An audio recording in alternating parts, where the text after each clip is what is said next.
Hi hello మా YouTube family members, నేను మీ బెజవాడ అమ్మాయిని. ఈరోజు మనం చికెన్ పకోడీ చేసుకుందాం. వచ్చేయండి.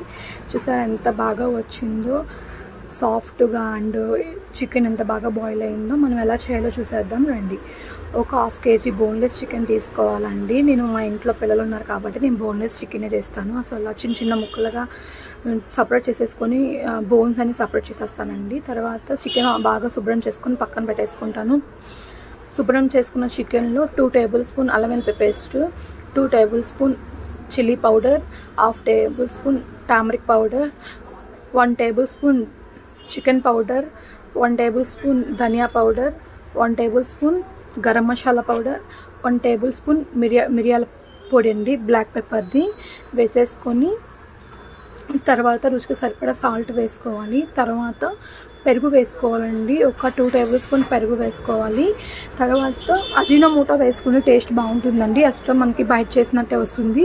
మీకు అజినోమోటో వద్దు అన్నా మీరు స్కిప్ చేసేయచ్చు. తర్వాత వేసుకొని బాగా మద్దన చేయాలండి. చికెన్కి పట్టేలా బాగా కలిపేసుకోవాలి. ఇది ఇంత బాగా మద్దన చేస్తేనే చికెన్కి ఆ స్పైసెస్ అన్నీ పడతాయి. తర్వాత నేను కొంచెం కస్తూరి మెతి కూడా కొంచెం వేసుకోవాలి.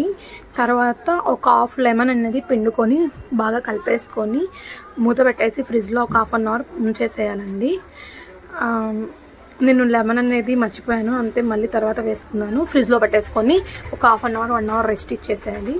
తర్వాత తీసేసుకొని దాంట్లో నేను సపరేట్ చేసేసుకొని చిన్న గిన్నెలో తీసుకున్నాను మొత్తం వేసేయకుండా. అందులో కార్న్ఫ్లోర్ 1 tablespoon శనగపిండి వేసుకొని కలిపేసుకున్నాను.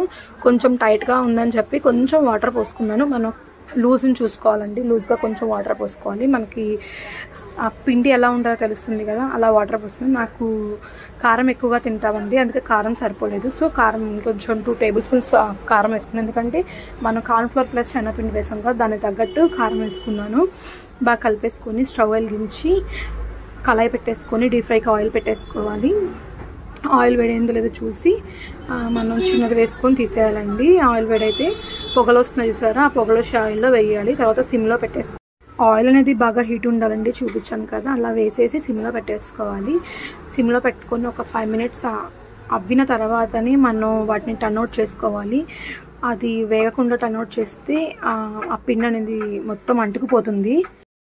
అంటుకుపోయి చికెన్కి పట్టనట్టు ఉంటుంది, బాగోదు. సో అది కొంచెం వేగిన తర్వాతే మనం వాటిని ఒక గరిటెతో అనేది కలుపుకోవాలి. చూసారా ఎంత బాగా వచ్చినాయో. సో ఇలా చేస్తే పర్ఫెక్ట్గా వస్తుంది.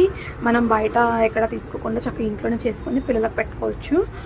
తర్వాత నేను ఒక 2 పచ్చిమిరకాయలు మజ్జిగ కోసేసి దాన్ని వేపేసుకుంటున్నాను. ఇంకా అయిపోతుంది అన్నాక కరివేపాకు రెమ్మ కూడా వేసుకున్నానండి. లాస్ట్లో స్టవ్ అనేది ఆఫ్ చేసేసుకున్నాక ఇంకా కరివేపాకు కూడా వేపేసుకోవాలండి. ఆ క్లిప్ పోయింది. సో నేను ఇలా ప్లేట్లో తీసేసుకొని సర్వ్ చేసేసుకున్నాను. తర్వాత మా పిల్లలకి, మా ఆయనకి ఉన్న మా అబ్బాయికి అనేది ఇచ్చేసాను. వాళ్ళు తిని వాళ్ళే చెప్తున్నారు చూడండి వాళ్ళకి బాగా నచ్చిందని.